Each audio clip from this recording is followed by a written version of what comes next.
Government strategy to introduce nuclear energy has suffered a number of setbacks over the years, and it's not getting better. The High Court will in October sit to hear a legal challenge on nuclear energy after the Democratic Alliance moved to serve the Minister of Electricity and the National Energy Regulator of South Africa, NERSA, with court papers on the Section 34 determination to procure 2,500 megawatts of new nuclear power generation. This move was supported by civil society organizations, which believe the process was procedurally unfair and failed to ensure public comment on the submissions on which it was based. We've been watching very carefully energy decision-making for a number of years. In 2017, we joined Earthlife to take the government to court over how it was procuring nuclear energy.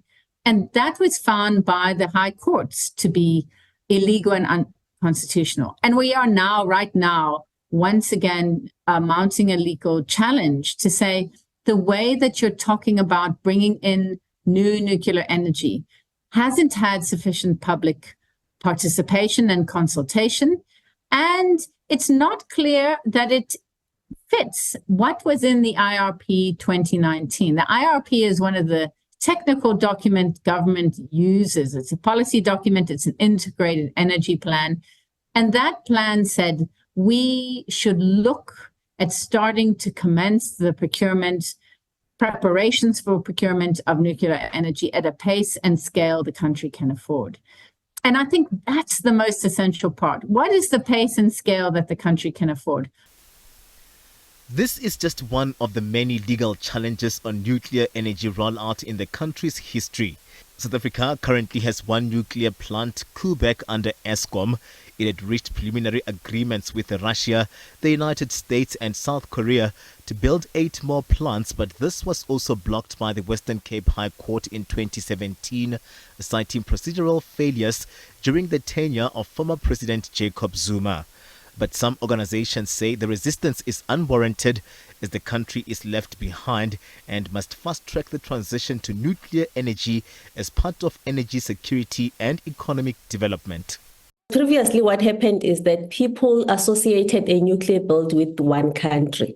And that was not the case, because you would not know which country is going to build your nuclear power plant unless you go through this public or this request for proposals process. Because now, if you issue out a request for proposals, then different countries, they come to South Africa and they pitch to say, as myself, as maybe France or South Korea, this is how much you're going to build your nuclear power plant. And also this includes different finance models. So when South Africa choose a country, they will have to go with a country that has proposed a finance model that makes economic sense for South Africa. So it's very important that we issue out, the minister gazettes the request for proposals, because that's really the very big step into a procurement process of a nuclear build. Nuclear experts believe that although the country will have to introduce nuclear as part of an energy mix, this process will take up to 10 years for South Africa to start reaping the benefits. How do we transition from our current fix to the long-term fix? So nuclear is clearly part of that long-term fix. So it won't, if we start a nuclear program today, we might be able to get the first electrons out of the first power station in the first half of the 2030s. It'll be 10 years or so. One of the things people are now realizing is that when you go for a renewable option, which is intermittent, you've got 2 problems with it. One is you need to have an awful lot of storage, which we haven't currently got, and there's no real cost-effective way of doing it particularly. But also you need an extremely large grid extension, because your generating is now dispersed across the country. Earlier this week, Energy and Electricity Minister Kgosientsho Ramokgopa indicated that the country is looking at procurement processes with an announcement on the future of the country's nuclear program imminent. We are working on a procurement framework, so it's an internal conversation on how best to do that. I'll brief you and the country on where we are at, and then when we get to release that framework. We had wanted to, remember the last time, the promise was that it will be done by July or so. No, it has to be having had sight of what the team is proposing. We really need to make it a bit more robust. Because remember on the nuclear question, the biggest issue is on the transparency of the process.